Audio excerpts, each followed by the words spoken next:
crisis of municipal debt to water boards may lead to some of these entities being bankrupt. Now, as of June this year, the municipal debt to water boards is at over 22 billion rand, with an average increase of 151% between 2019 and 2024. Now, some of the boards, for example, the Vaal Central Water and Magalies Water, face bankruptcy in the next 6 to 12 months. And of course, there are now some debt collection measures that are being put in place to try and avert this particular crisis. But will this be enough? Let's have this conversation now with David Mahlobo, Water and Sanitation Deputy Minister. Deputy Minister, good afternoon to you, and thank you so much for your time. Of course, looking at what has been happening over time between municipalities and water boards, one would ask that this has been going on for a long time now. Why was it allowed to get to this point? No, thank you very much, Bonge. The situation we face is both objective and subjective. It's objective in such a way that municipalities themselves, they are under a serious strain because most of the citizens that are supposed to pay for their water trading services, whether is it water and electricity, many communities are not paying. There's been a challenge around the question of the culture of non-payment by a number of users, because the water use principle must always be respected. And the responsibility of the state in terms of social measures to cover those that are vulnerable and poor, especially around the question of free basic water, free basic electricity, that we need to do. But the subjective issues is because some of the municipalities, they have not made decisive decisions. For an example, to ensure that the water systems are actually working well. They don't lose water, their billing system, they are working very well, and the money they get from the water sales, whether the electricity sales, that particular amount is being ring-fenced so that it can be able to fix up the infrastructure, but then they are also being in a position to pay forward. And this matter has been under discussion for quite some time, that users must pay, the municipalities must pay, because municipalities themselves are owed by other entities, but they too are owing us as the organization. But what have we done? Currently, Minister Majudina, we've met with the Premier of Free State, we've met with the Premier of the Northern Cape, and we've met with the Premier of the Northwest, with the affected municipalities and the water boards. We've agreed now that what we should do is that these municipalities must enter into an agreement that water must not be cut, but they must have a payment settlement plans that they must honor. They must not be in a position to actually fault on those particular agreements. So we've looked at that particular issue. The other issue we've looked at is not that they must only pay. We must also assist them that they don't lose water, because most of these municipalities, they are losing a lot of water. Like my Chabeng, as an example, is losing 72% of the water. It means they still have to pay for 100%, but the people that they are billing is 28%. Then fix the billing system, but then don't leave the citizens behind. Citizens must be spoken to.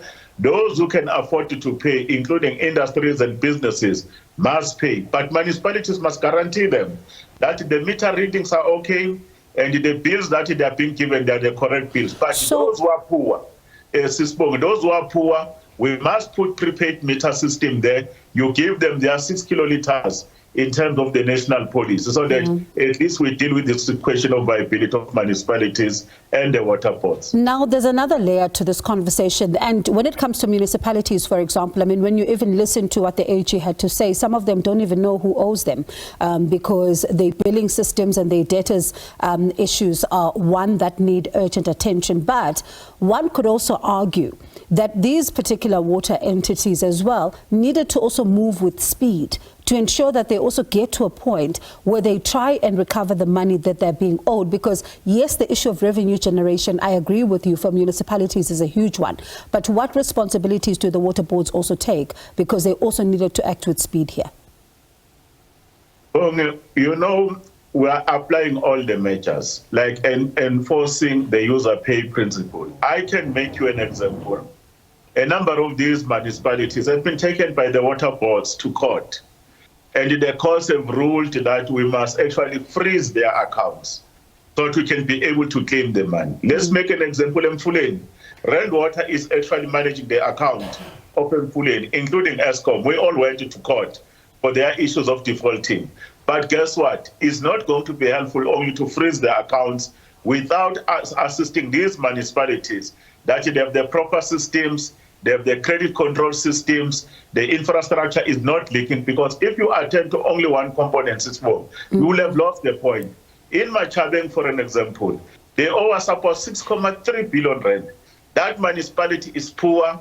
The water, as I was saying to you, if you only bill only 28% and you don't recover the 28%, those intervention of the state must have an element of sustainability. We are supporting them, but we are also dealing with them decisively on issues of defaulting. So this issue of Machabeng, and I'd like to go back there, because you say that they're losing 72% of their water. Is this because of negligence or there are infrastructure issues? What did you find is the issue? It's a combination, Bong. I said initially there are objective issues. One of the objective issues in Machabeng is that the infrastructure is old. It's one of the traditional mining areas that you know. And that infrastructure, these thousands of kilometers of pipelines, must be replaced. That's why the water is actually being lost. But then there's a subjective issue. The subjective issue from that municipality is the technical capacity, where you appoint people who are not technical. They don't know how to manage assets. That's why, as a national department, we intervene to them. We are supporting them with the provincial government around the question of water, financial turnaround. We've put our own money as a department in terms of Section 63 to fix their wastewater system that are leaking, so are running in the streets, the sieving kind of the water that is coming out of them. But there's also a new phenomenon that we are dealing with of security of infrastructure. If you look at infrastructure, there are zamazamas there. Those zamazamas, they want effluent water, then they start to drill into the pipes. They are in a position now to use the water to clean the gold that they are finding there. That's why we're working with the Minister of Police to clean up zamazamas, because they are impacting on infrastructure. Then their billing system to the meter from A to Z, from the bulk system into people's homes. Those are the matters that we must fix.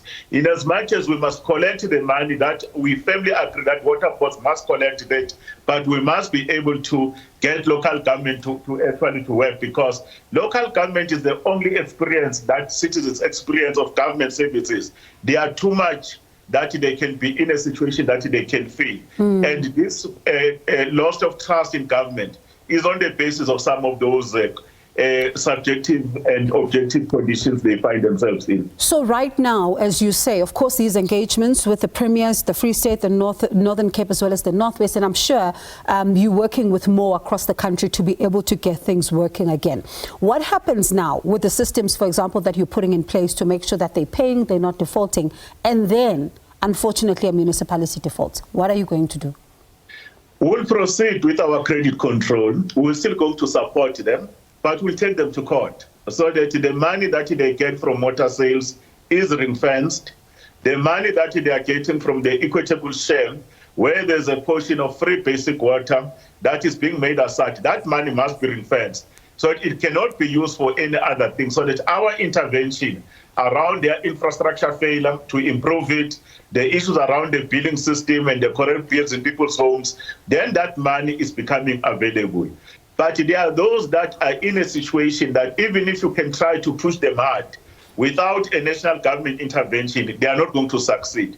We are discussing with SALCA, we are discussing with National Treasurer as a department to look at option of that kind of an arrangement that was made by national government, where Eskom was being owed by this municipality. We work in, we come in ourselves, we assist to bring them back into their foot, but then engage citizens and business to take their own responsibility around the question of a user-paid principle.